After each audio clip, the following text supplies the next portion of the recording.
Today's recipe steps up the difficulty from what we've been doing all month, which doesn't mean you need special skills in order to execute, but rather a few more ingredients that you may or may not have on hand. And we're using different kitchen equipment to get the job done. For my folks who have been with me for a while, this is what we do. To my new plant sprouts, it's time to level up. This recipe is the Nard Dog take on butter cauliflower in 30 minutes or less. Titled on my website, the Nard Dog Special. Actually, it's not. It's not titled that at all. It's called butter cauliflower, which is a lot less reasonable. Doesn't even make sense. We're starting off by marinating our main ingredient, which is cauliflower. Swap this main ingredient for tofu, chickpeas, soy curls, which is tofu made from pumpkin seeds. If you have a bigger family or you need this to go further, like in my family, for example, we have 4 in the household. I literally just add a can of chickpeas, including keeping the cauliflower, with no other changes, and it feeds all of us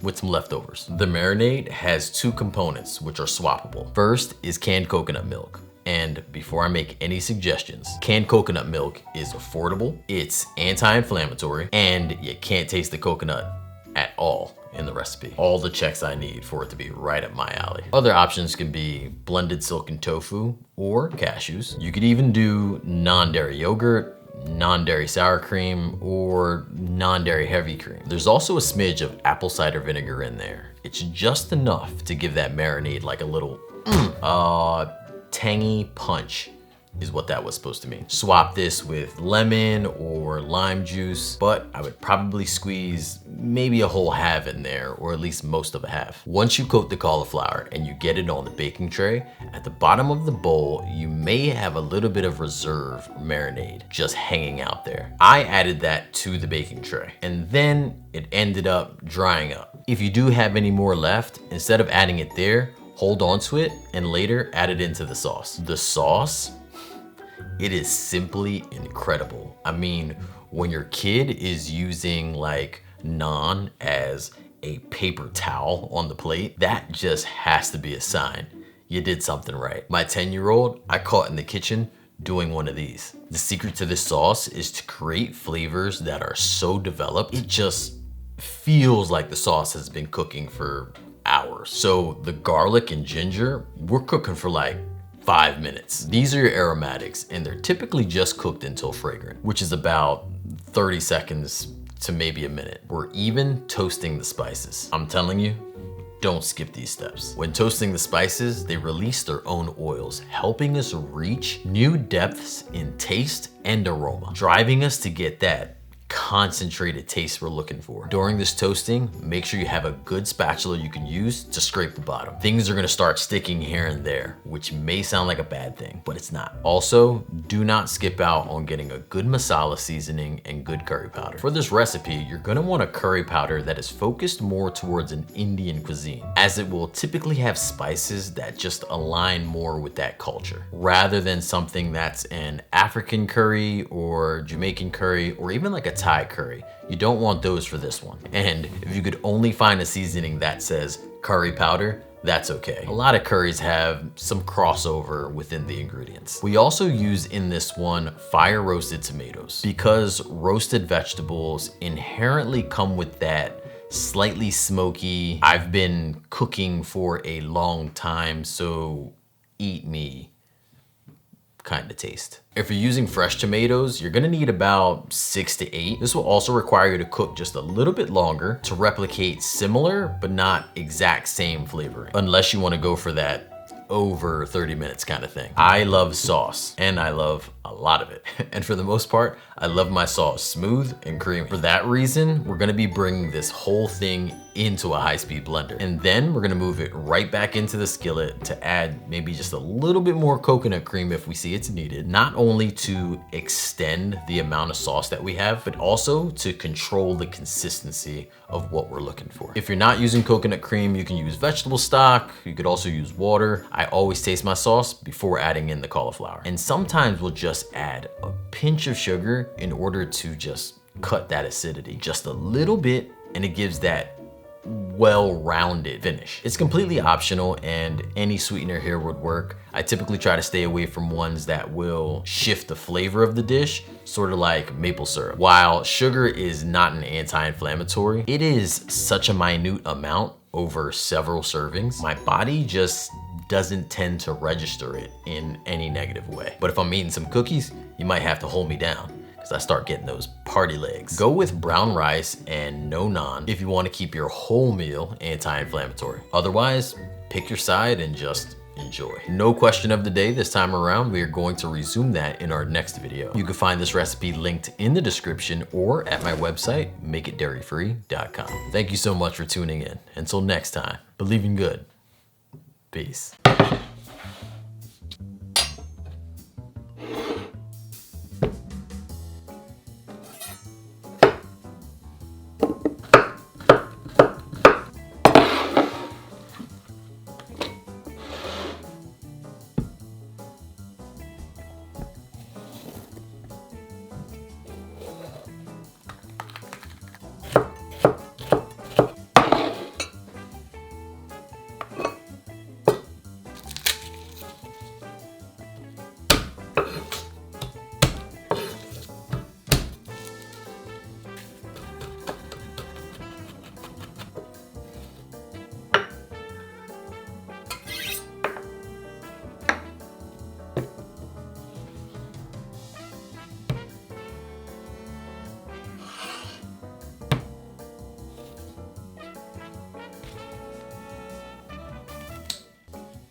This is hard for me to say, and you'll probably never hear me say it again.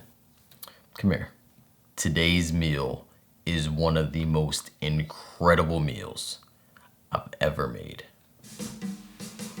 Okay, so you might hear me say it again next week. I mean, saucy, incredible, life-changing. I'm really not sure what to call it, but those adjectives should be in the title somewhere. We're talking protein-packed, vitamin-packed, veggie-packed, just illustrious color of the rainbow packed, and delivering you flavor with your name on it like a process server. We start off the cooking process with our secondary source of proteins, nuts and seeds. In this stage, we're breaking one of the cardinal rules of cooking by pan roasting with a flavoring oil. Flavoring oils are supposed to be used to finish a recipe, almost like you would do a garnish. Often I break this rule, like for example here, we are using it to add depth to our peanuts and sesame seeds. We're using a very small amount, and either way the oil is still doing its job. We're gonna be stirring that frequently for several minutes until that roasted aroma starts to invade your senses and the sesame seeds begin to turn a bit off-white and golden. Next, into the pan, without washing, is our primary protein. Not washing here is important as we want to soak up the flavor of everything. No, also we don't feel like it. You're gonna want to use a firm or extra firm tofu if you're looking for your squares to hold shape. Otherwise, medium firm tofu works, as you'll end up with more of a crumble, which actually holds on to the noodles and can be nice when you're trying to load everything onto, your fork. With this in mind, your swaps could include something more solid like chickpeas or something in pieces like TVP or lentils. Keeping in mind that neutral flavor of the tofu, I may not choose a seasoned store-bought crumble. My rule, not yours, break it if you want. The cooking processes we're doing in this stage is gonna be a bit of searing, browning, and simmering. In the part where you're browning your tofu, don't be afraid to check each side or flipping it over more than once to see if you reach that deep golden brown, almost borderline charred on your pieces. So you're done browning. Go in with your aromatics, and shortly after, your sauce. The one ingredient I would not swap is the red curry paste. That is literally the captain of your flavor ship. Soy sauce could be swapped for coconut aminos. Vegan fish sauce could be swapped for more soy sauce or coconut aminos. Ketchup could be swapped for tomato paste, although in my opinion, ketchup's gonna be a better flavor inhibitor this time around. You could also swap the maple syrup if you want, but those deep notes just do something different to the tune of this taste. Wide noodles in this dish are great.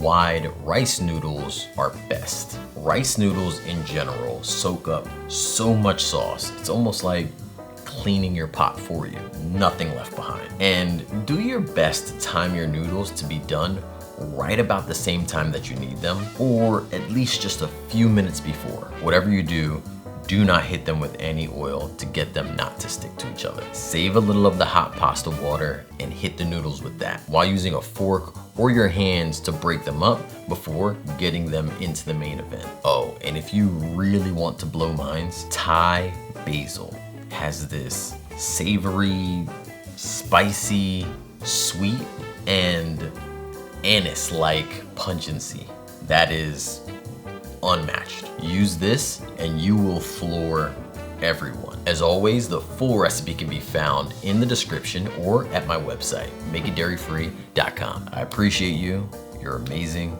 and I love you. Till next time, believe in good. Peace.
There is little to talk about when it comes to the subject of pasta salad, right? Wrong. There's so much to talk about.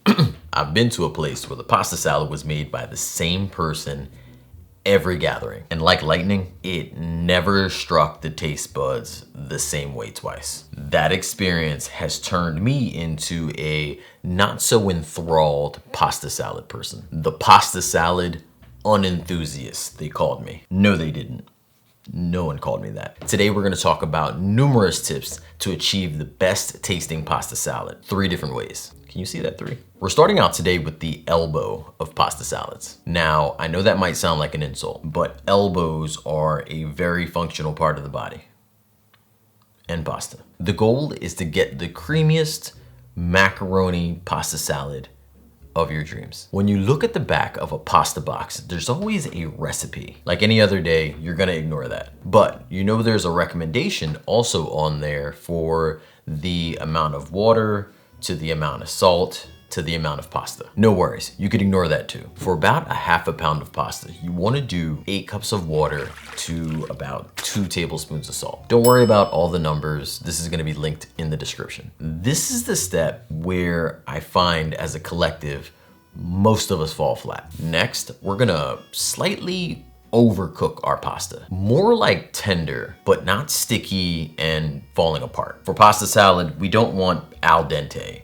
or Bob Dente or even Steve Dente. We want tender without the last name Dente, because the goal is to make your pasta more susceptible to sucking up the sauces and the seasonings. And since this is cold pasta, the noodles are going to harden up a bit more when resting in the fridge later anyway. So instead of taking the road of how much time it's gonna take to get to the dentes, you wanna go 2 to 3 minutes more up the road to the tenders. My last tip before proceeding through the rest of the recipe, just hit your noodles with a little acidity right when it comes out of the pasta water. You can use white vinegar, apple cider vinegar. This time I chose to use pickle juice. The acidity can help your noodles from sticking, but another perk is that you get to give your noodles a bit of flavor right before hitting them with all that dressing. For this pasta specifically, the only swaps that I would make, if any, is to use a vegan sour cream if you can't find a really good, not overly processed vegan mayo. You could use a steak sauce if for some reason you can't get a hold of vegan Worcestershire. And get an immersion blender. They are fairly priced, and recipes like this just do not do well in a standard blender. If you took anything away from this, make sure you take care of your elbows.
I used to know someone whose Italian pasta salad was cooking noodles, chopping up some random veggies, put them in a bowl, pour over store-bought Italian dressing, give them a little whirl, and boom. I would say, please don't feed that to anyone that I know.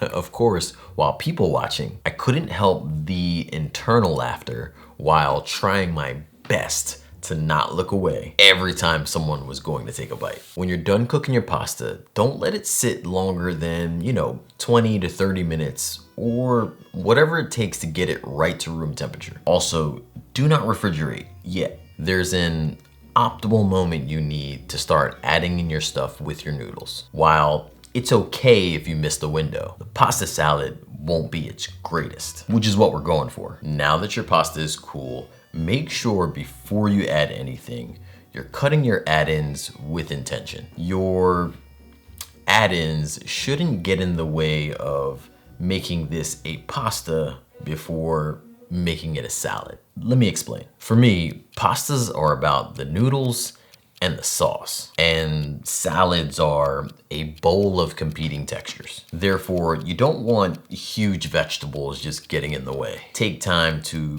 finely cut the vegetables to help complement the pasta. In this one, we're using a bit of vegan parm, but we are finely grating it. You could also replace that with nutritional yeast if that's better. Because I'm not using meat, I chose to add in a little sun-dried tomatoes to help with that swing of texture. Also, sometimes I'll add in things that I really like the taste of, but really don't like to eat. A perfect example of that would be like raisins in my bread pudding, or in a recipe like this one, it would be the olives, or mushrooms in like anything.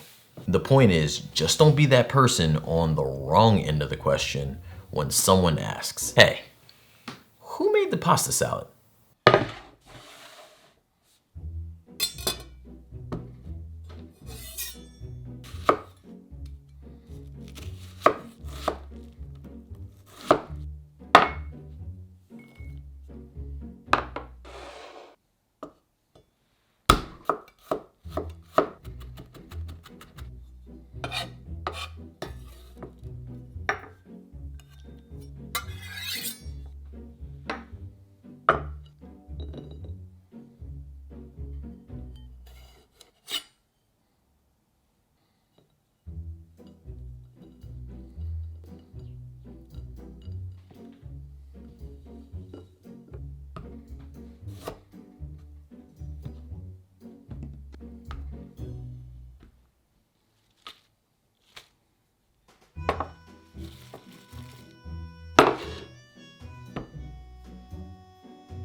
Not all leftovers are created equal. But why? You ever eat something the next day and it tastes so much better? Well, here's why. When you cook and initially blend your spices together, you haven't really yet merged them together. Strong spices such as garlic, onions, herbs tend to stand out individually after immediately being cooked. Then overnight happens. You had let it cool, the flavors and the spices begin to mingle with the starches and the proteins, and you produce this whole new united flavor explosion by simply just giving it time. All of this to say why you need to refrigerate your pasta salad overnight. At minimum, 4 to 6 hours. Skip this and you probably won't be invited to make the next pasta salad. I feel like this should be obvious, but when it comes to pesto pasta salad,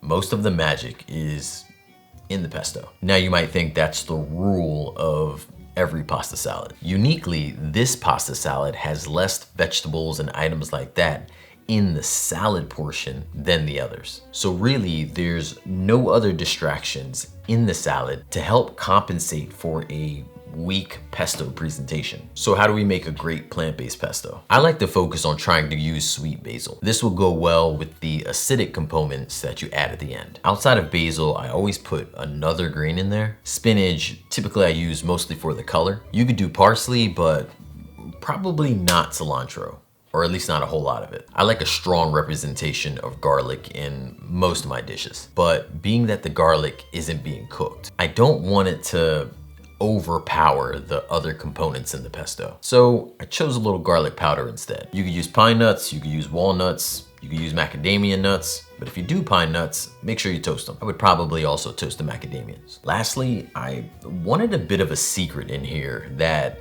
tasted familiar and pleasant. Something a little bit harder to recognize amongst the other flavors. So I went with some lime juice and a little bit of lemon zest. That lemon zest helps with the flavor, but it's also a nice attraction. All three of the pasta salads, you can find the full recipe on my website, makeitdairyfree.com, or you can click right over to it in the description. Thank you for watching. If you have some time, check out another one of my videos. Until next Sunday, believe in good. Peace.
That orange Dutch oven I have is so massive and deep. I had to switch out the pot at the end there just to get a good shot of what it looks like when finished. So I don't know if you caught it, but at the end there was added peanuts and, believe it or not, some golden raisins. Now, I never thought I would be adding raisins to anything other than my mom's Jamaican bread pudding. Side note, that bread pudding is maybe another day. I added these items at the end of the recipe because I wasn't 100% fully committed to whether this would be like a good idea or not. But after trying these ingredients in a pineapple fried rice at a particular restaurant in Philly a few weeks ago, you could say it was like biting into a cure for skepticism, because I was quickly relieved of the apprehension of trying these items in the food. This biryani, unlike that delicious pineapple fried rice, is just combined with levels and levels of savory, with nutty seeding from those peanuts and almost fairy pinches of sweetness from the raisins, which is just divine. Enough about that. Let's talk about how we can successfully make a prestigious restaurant quality biryani at home. This may be obvious, but maybe not. But at the very base of this recipe, it's rice. Therefore, whatever rice you choose to use can make the ultimate impact. I'm using brown basmati rice, which is a long grain aromatic rice. Although I started off soaking my rice, that step isn't a must, but it's really easy to do, especially while you're prepping. You can choose to go with a different rice. Just make sure your liquid ratios are that of the package directions. Also, use a heavy bottom pot or large skillet here. If you're unaware, heavy bottom pots help distribute heat evenly, making it great for something like stews, sauces, or something similar to this rice. One of the cooking techniques we use here is called toasting. In this recipe, we're doing it with part of the spices and then second with the rice. When toasting your spices, it's really all about just keeping the spices moving. It also helps if you have like a little residual oil in there. So don't be afraid to add in a little bit more oil to keep the spices from sticking to the bottom and ultimately burning. Once the spices start to release their aroma, you're ready to move on. The very same scenario is going to happen once you get your rice in there to toast. So this makes it a good idea to have all your ingredients lined up, ready to go in. This way, they could just be added to the pot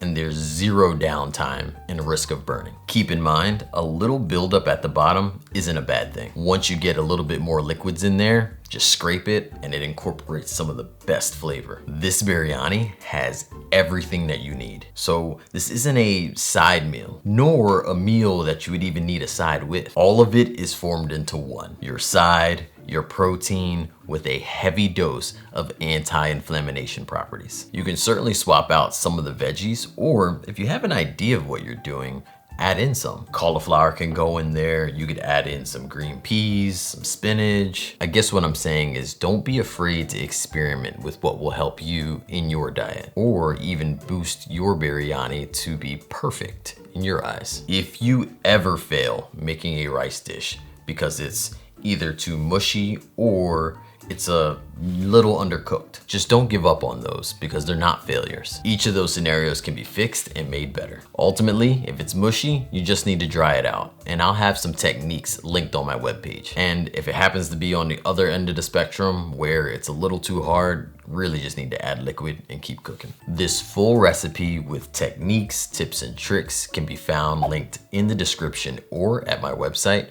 makeitdairyfree.com. Thank you so much for watching. Until next time, believe in good. Peace.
I feel like the word stir fry for beginners or even experienced home cooks can be intimidating, especially if you've been to like an hibachi where you see that amazing flick of the wrist and fire going everywhere. Seeing that as how you stir fry something, your chances of trying it at home have significantly reduced. Or you're really excited to go home and catch something on fire. The good news, a lot of this you can replicate in your kitchen with similar results. So you don't need to purchase a giant wok, use like incredible high heat, or even learn to toss something in the air as high as you can. While these tools and skills are extremely helpful, you can build the foundational principles under less stressful circumstances. Today's cashew meal is a model of the classic takeout dish and how you can make it easy and healthy with more protein right at home. Starting with tofu, which is our main source of protein. I use super firm, which has the most resistance out of the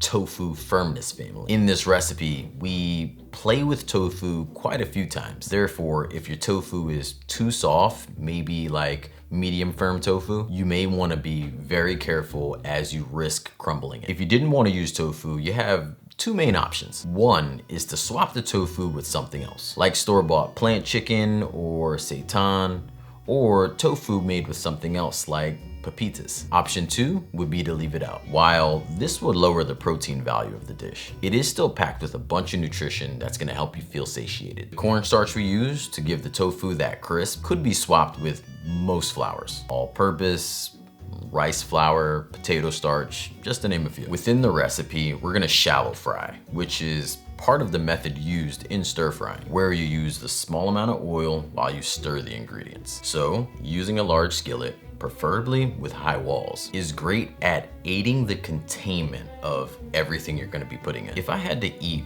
one green for the rest of my life, I'm pretty sure it would be broccoli, I think. I really hope I never have to eat one green for the rest of my life. So I use it often in my meals, but feel free to use cauliflower, asparagus, Brussels, whatever floats your fancy. I also added sugar snap peas to help the meal go a bit further as far as serving goes and protein. Similar to the cooking method we did in our last video, we're gonna slightly start off with a little bit of stir fry, then switch to adding a little bit of steam for our greens. This is gonna help get us that charring on the vegetables from the initial cooking process, then steaming to get that perfect texture and retain that bright green color. If you only have raw cashews, I would consider roasting them in the oven prior to getting them going in the dish. The roasted cashews add texture, but more importantly, in my opinion, a separate door to open up the flavors. If you're allergic to cashews, try using another nut you enjoy the flavor of. I could see pine nuts or even macadamias as an optimal choice. Once you add the sauce into the recipe,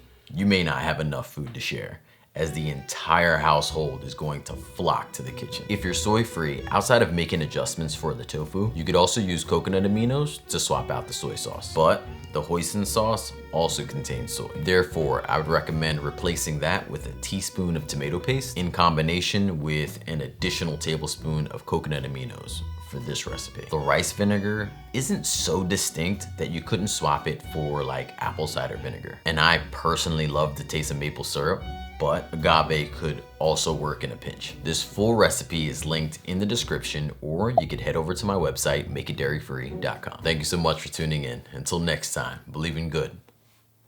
Peace.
It's been a while since the house smelled this good. This recipe is like a candle that you could also enjoy in your mouth. The recipe's aroma reminds me of my mom's house growing up. After one bite, I wanted to make sure I was in the house before the street lights came on. Then I quickly realized I'm already in the house and I'm a grown man. Just don't tell my mom I said that.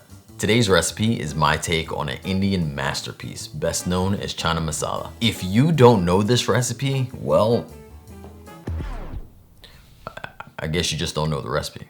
Chana Masala is a main course made with chickpeas and an onion and tomato gravy. And I want to start with talking about our chana, or our chickpeas, or the garbanzo. Regardless of what you call it, you want it to be fully cooked before you add it into this dish. The chickpeas flavor in here is really subtle, which helps because it's not punchy. Therefore, it doesn't take away from that beautiful gravy. Substitute options could be like tofu or even like a neutral flavored bean. Obviously at this point, it's no longer Chana Masala.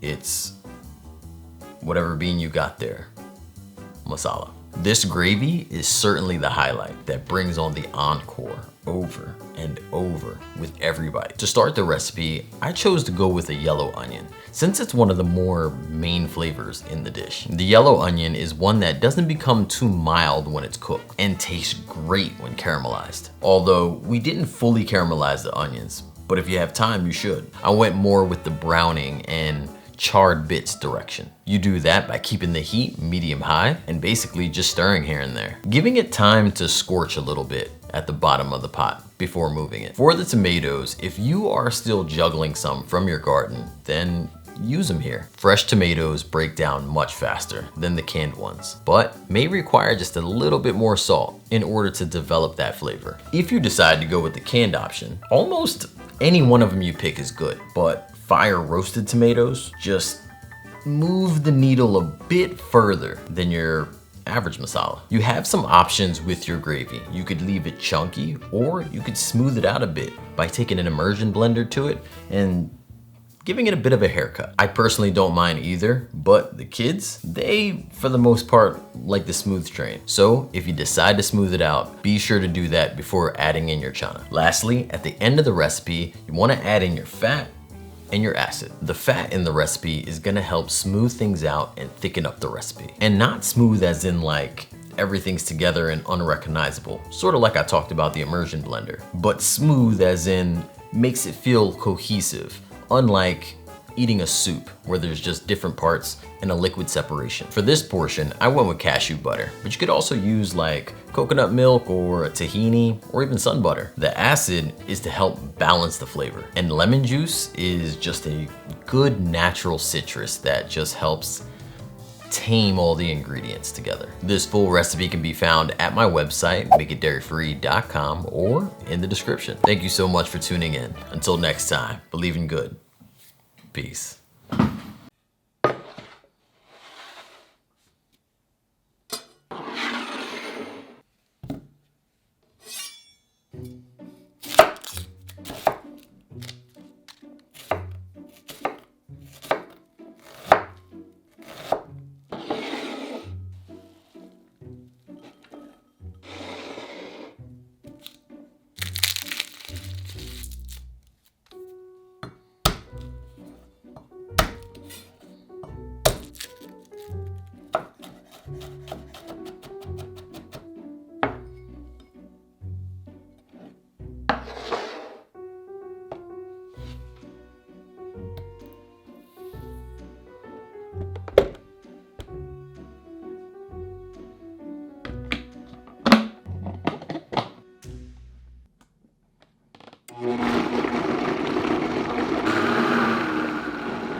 I have never had so many people request a recipe until this one. If there's a meal you need to make for dinner, to meal prep, the holidays, or to impress some people, if you were lost on what that would be, you just found it. This tofu tikka masala is incredibly authentic, while sprinkled with secrets, tips, and tricks that will only level up the flavor matrix as we encourage the duel between sweet and spicy. Before you get started on this recipe, the very first thing you need to determine is what plant protein and or main ingredient you want to use. This is important because the main ingredient needs its own seasoning wardrobe to amplify its authority within the recipe. Tofu, pumfu, cauliflower, soy curls, or even a store-bought plant chicken substitute are all solid options that would require a little make ahead prep time, as you want the marinade to sit with the ingredients for several hours.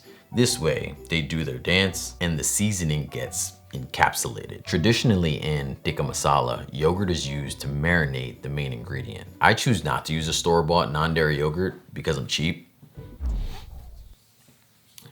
I mean, there's plenty of other reasons too. That's just the main one. Therefore, I use a coconut cream, not a coconut milk in this part of the recipe.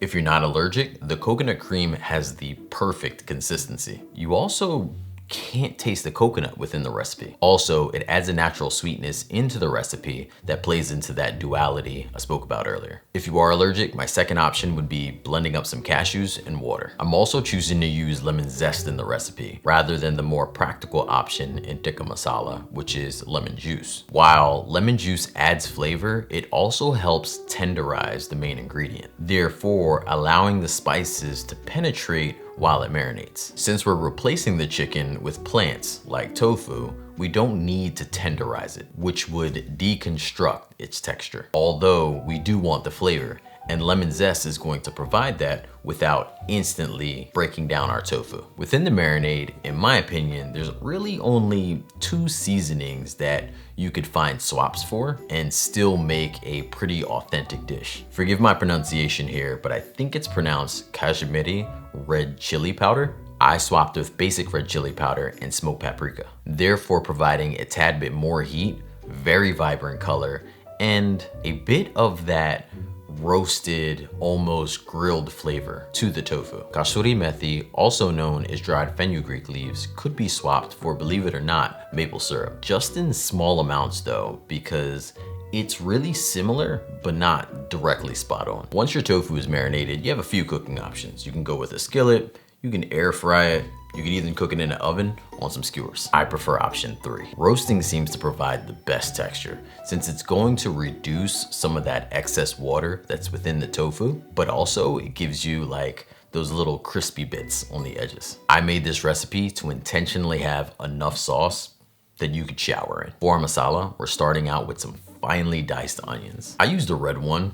I would have preferred a sweet one since we're starting the recipe out caramelizing the onions. And if you're using a sweet one, they caramelize really good and naturally enhance the recipe without added sugar. In various recipes, we toasted our spices. The best thing to keep in mind is just to keep moving, as we don't want to burn our spices. And anything that sticks to the bottom, we can scrape that up once we get our tomato sauce in there. Speaking of that, within our tomato sauce holds a secret ingredient. It's a roasted red bell pepper, adding bold, caramelized, and scorched flavor. Now this ingredient isn't traditional to masala, but these undercover enhancers are the type of thing that I learned from my mom that will help positively distinguish your recipe from the crowd. The tomatoes, you don't need to blend. If you like a chunkier sauce, you could simply dice them along with the red pepper and add them in to simmer and thicken, just like you would do the sauce. Once your sauce is ready, you can add in the tofu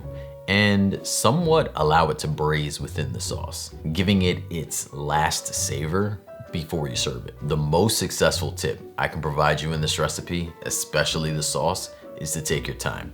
This sauce is forged in time. So if you have made a masala and you feel like a grandparent, relative, maybe even a restaurant has done it just a bit better than you, most likely the key you forgot to add is the essence of time. This recipe is linked in the description, or head over to my website, makeitdairyfree.com. Interested in checking out more of my videos? Something should pop up on screen somewhere.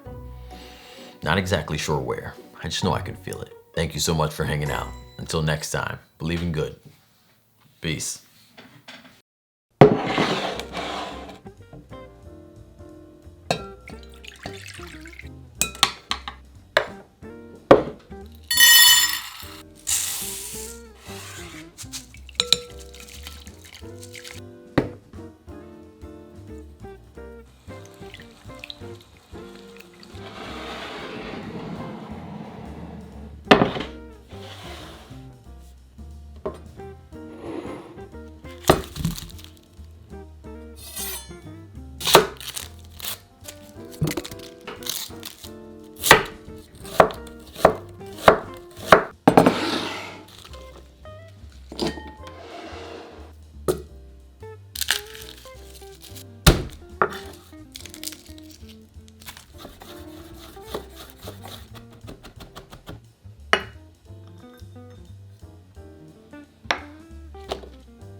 Story time. I was in the kitchen with my mom the other day and I had a towel in the middle of the kitchen floor, along with a bowl partially full with water. I got a leak in my ceiling, so spirits aren't very high at the moment. Mom goes on to tell me these stories about when I was a kid. As I'm listening, in the back of my head, I'm like, how did we go from leaky roof to childhood adventures? They are so far apart. At some point in the conversation, she asked, do I remember when her basement was flooded? I do, but you know, the memory's kind of fuzzy. So as I'm waiting for her to elaborate, she starts to walk out. So I'm like, is that it? She says, yeah. You were asleep on your bed, just floating. She's still walking away, by the way. I think what I was supposed to get from that was perspective. My room was in the basement during my childhood, and during that flood, it was like 2-3 feet of water in the basement. I was asleep.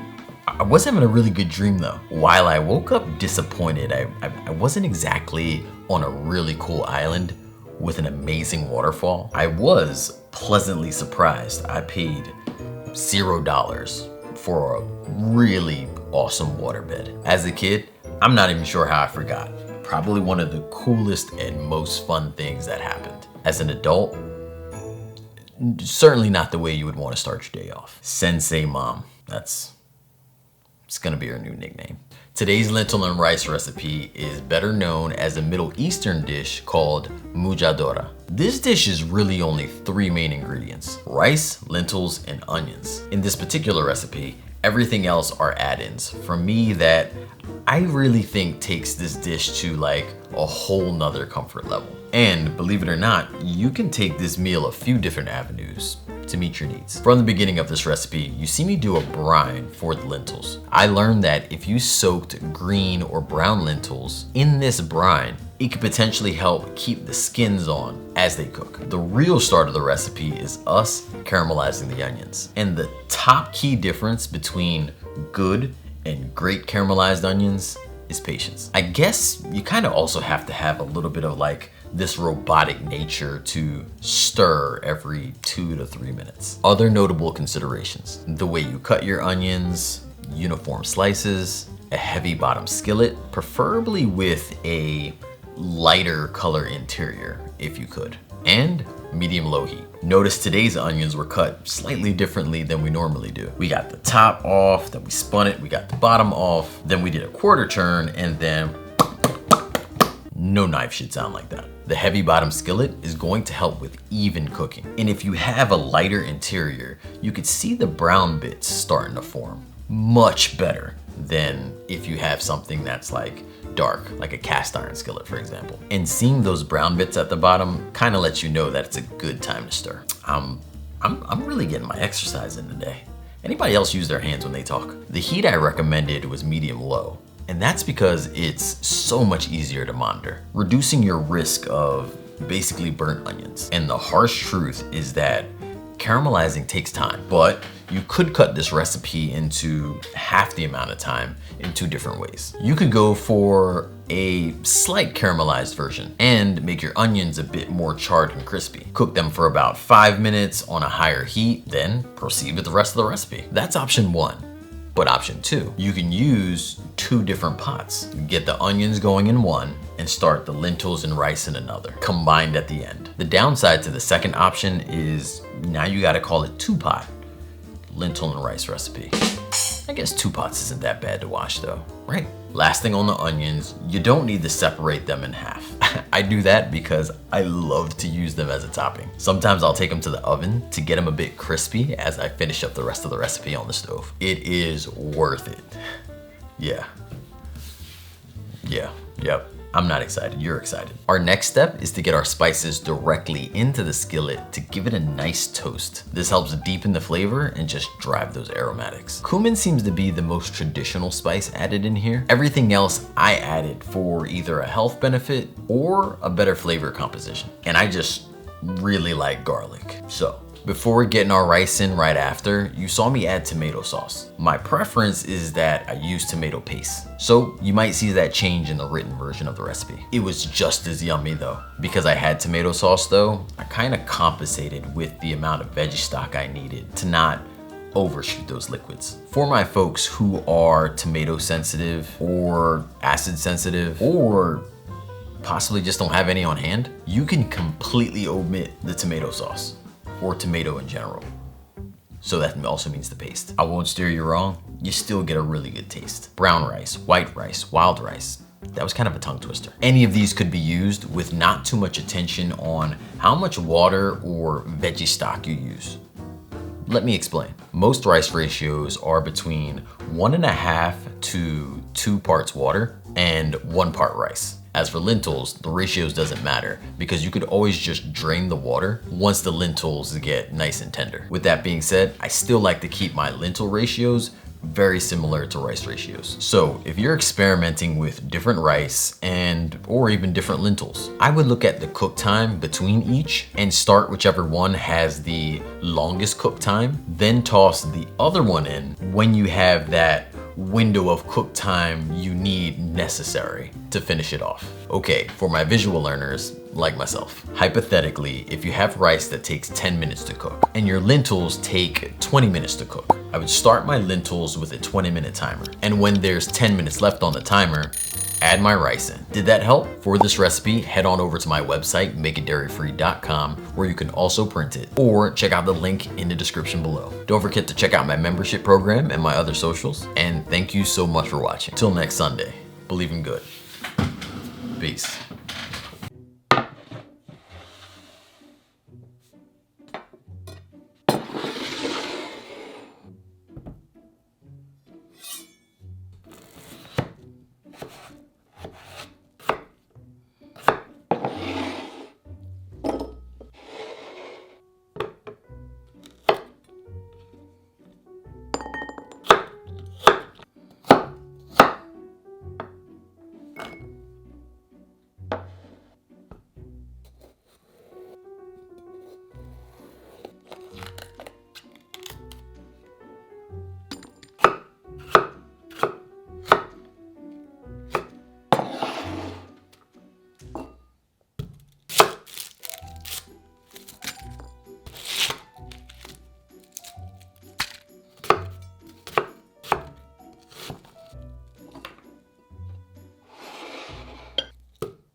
I just took a DNA test and I can't seem to get that Lizzo song out of my head every time I say it. The results were enlightening. They give you like percentages of your DNA makeup, and I'm a lot more Indian than I thought, like double digits, which is just straight up terrible, because do you know how many people I have lied to about my background? But I do find some comfort with everyone possibly lying, but just not on purpose.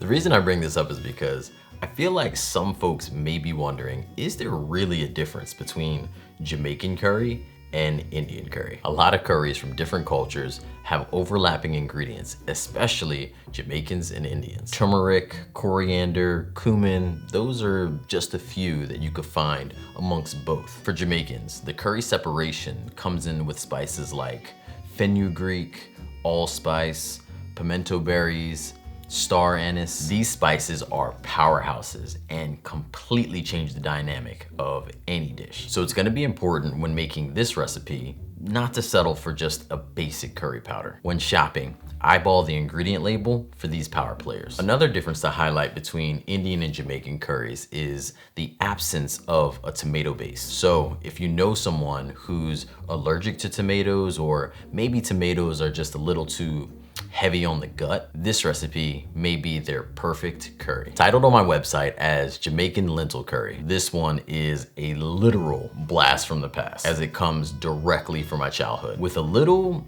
undercover ingredient that we'll talk about a little later. So we already talked about how to find a great fitting curry powder. We also talked about the benefit of not having a tomato base. Let's dive in to talk about our cooking process. We're adding light vegetables and aromatics to the pot, and then shortly after, we're tossing in our spices to toast. One tip I haven't shared before when toasting our spices is using cookware that does not have a black bottom. One of the disadvantages is that you lose the ability to visually be able to tell where you are in the cooking process. When toasting anything, like bread for example, it's going from its original color through a bunch of gradients until it hits black. And in cooking, if you reached black, it's probably burnt. And spices can go from toasted to black in a matter of seconds. So if you have the alternative base color cookware to use, do so.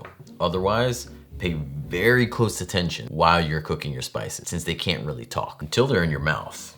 And then they're like, "You like this, don't you?" That sound so much worse said out loud. Our protein here is lentils. We're using brown, also known as green lentils. You could also swap for black lentils. You would just have a little longer cooking time, but not red lentils, as they are good in other curries if you're looking for something that can be used as a thickener and a protein at the very same time. Another significant flavor enhancer in this recipe is the Scotch bonnet pepper. It has its own flavor. It's really hot and has like a little bit of sweetness to it also. If you notice during the cooking process, I kept the entire pepper whole and placed it right at the top like it was a cherry. Believe it or not, that was enough to add substantial flavor and heat into the recipe. If a Scotch bonnet pepper is hard to come by where you're from, a habanero is a very close cousin to the Scotch bonnet. And it does do a good job in the recipe stepping in, but not this same job. But most local Caribbean markets would carry a Scotch bonnet pepper, as it's a pretty big flavor staple in the Caribbean kitchen. If you're just looking for spice in general,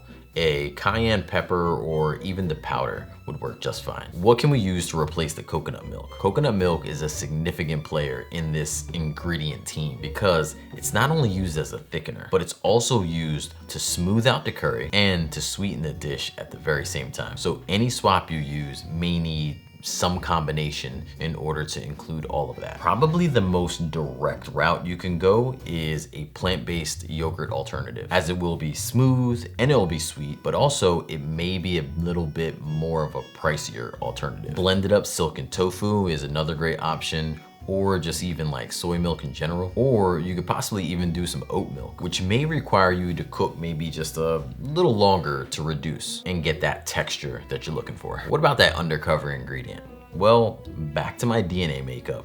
Another huge part of my DNA makeup was West Africa. In my research to create recipes and studying just different cultures and how they apply food, I found that groundnuts, also known as peanuts, are a perennial part of the West African culture and several dishes. So I thought to myself, adding peanut butter may double down on the smoothness, creating this texture that would just levitate its way to the belly, while also enhancing the undertones of the nuttiness we get from toasting our spices earlier in the recipe. I was so excited, I even called my mom, woke her up to tell her, I might have made your curry better. And then I went to sleep with one eye open the entire night. At the dinner table last night, the kids were silent. So quiet, I could hear myself think. That's not normal. This recipe is linked in the description, or you can head right over to my website, makeitdairyfree.com. Thank you so much for tuning in, and I haven't said it in a long time, but I truly appreciate the love and support. Until next Sunday, believe in good. Peace.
I noticed when cooking, I rarely use a traditional spatula. Maybe because I'm often trying to make things like one pot because, you know, doing dishes is just not my happy place. When removing ingredients to reuse the skillet or simply just plating one of your meals, you know, one of those, one of these silicone guys really help ensure nothing's left behind. You can check it out in this clip right here, that there's almost zero evidence left behind, which also helps when it comes to cleaning it. Today's recipe is listed on my website as chickpea salad.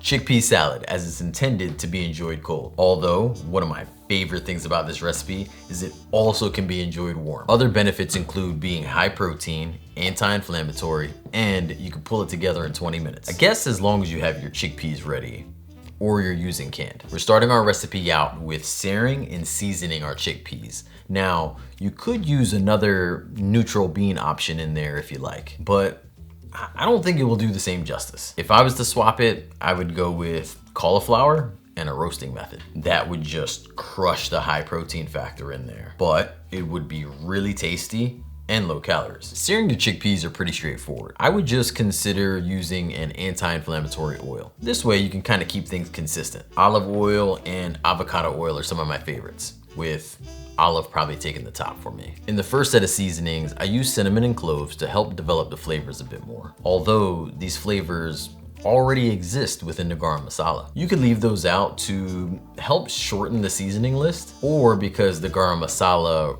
represents those flavors enough for you already. Since we're gonna be adding our seasonings directly into the skillet, just make sure you keep stirring. This way you don't leave anything behind to burn. Have you ever heard of sumac onions? Well, in this next step, we are sumacing everything and adding more seasonings to complement our sumaciness. So get the chickpeas out into your salad mixing bowl along with all the goodness left behind, and insert the garlic and onions into the skillet. We're not cooking these very long, but I do typically add a pinch of salt here to help draw out the moisture from those onions. This slightly helps reduce the oil necessary, but more importantly, helps the onions keep shape for our salad. Because of that particular C shape that we cut them in, they're gonna become like these onion noodle things at this point, which are really good. We do keep the onions on for about 3 or 4 minutes, which means the garlic also is on for about 3 or 4 minutes. So once again, it's very important to keep that spatula just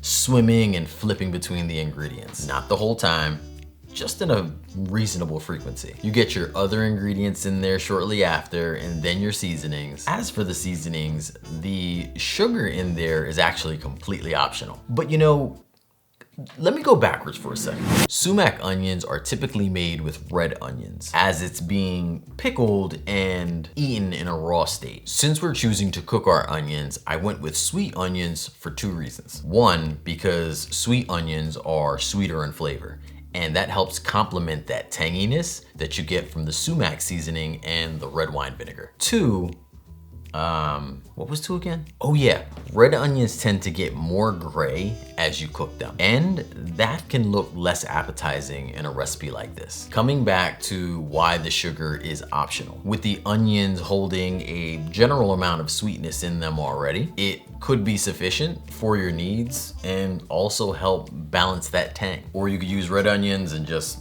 add a little sugar or no sugar, and just who cares what they look like. If you don't have red wine vinegar, you can swap that for balsamic vinegar. If you don't have cilantro, you can swap that for parsley. If you don't have basil, go get some. Just pause the video right here, leave the house, and get some. Sometimes those little things just make the biggest difference. That is a cooking lesson I've learned from my mom a million times over. At the end, red cabbage is added in as a fresh take or an unseasoned counterpart. Just mellows things out. Some other good options to finish everything off could be carrots or celery, or even some lettuce to bring it towards a more traditional salad look. This recipe can be found linked in the description or at my website, makeitdairyfree.com. Thank you so much for hanging out. Until next time, believe in good. Peace.